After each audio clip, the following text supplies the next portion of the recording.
So after running the simulation, you would end up with these files, and what we need here to visualize our result is the SR3 file. So you drag and drop this into results.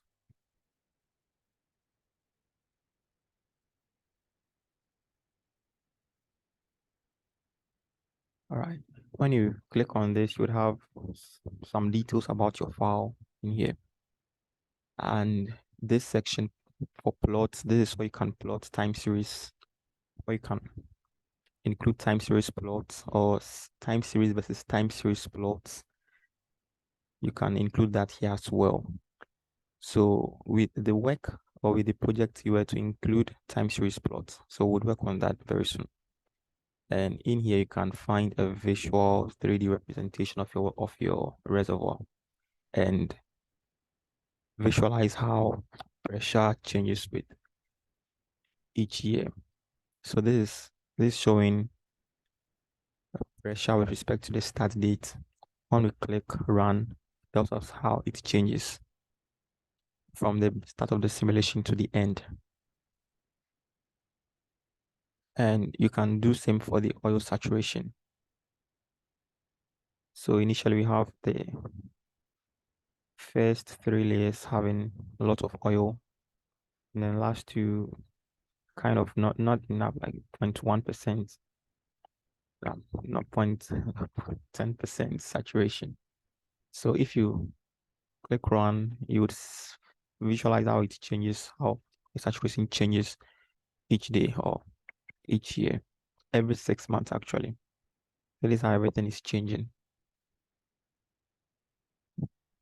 And in class, we talked about how to use the filter property here to visualize one or two things. So I wouldn't touch on this here. Back to the plot. So you were to include a plot for oil production, water cut, and then bottom hole pressure.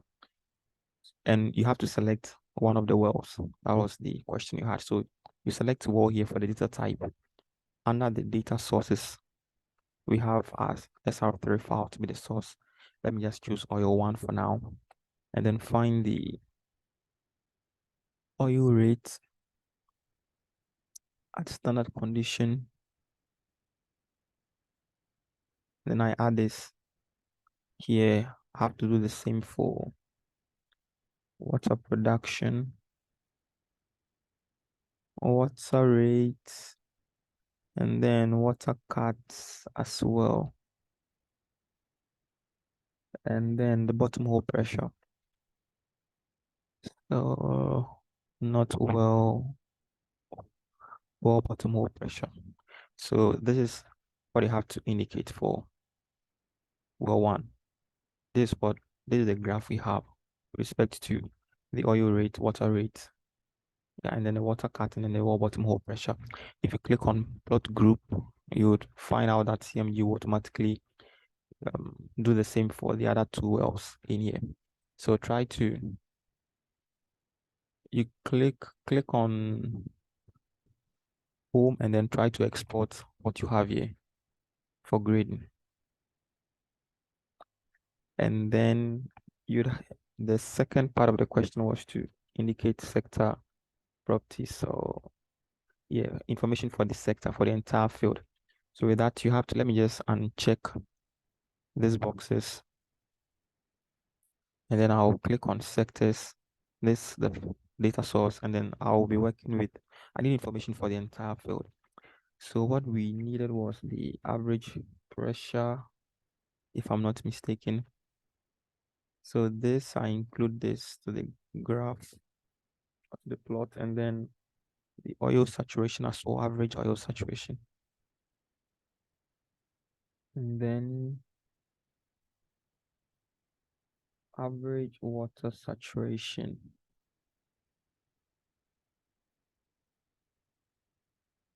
Yes, so I have this in there, and you can include any other thing you want. Cumulative water production. Oil, average oil saturation. I think I have that included already. So Yeah, so this is basically what you have to do, and then you can export this as an image for submission Yep. So I believe everything has been covered here. If anyone has questions, if you find anything difficult, if you're struggling with any section of the task, send me an email and I would be ready to help you out.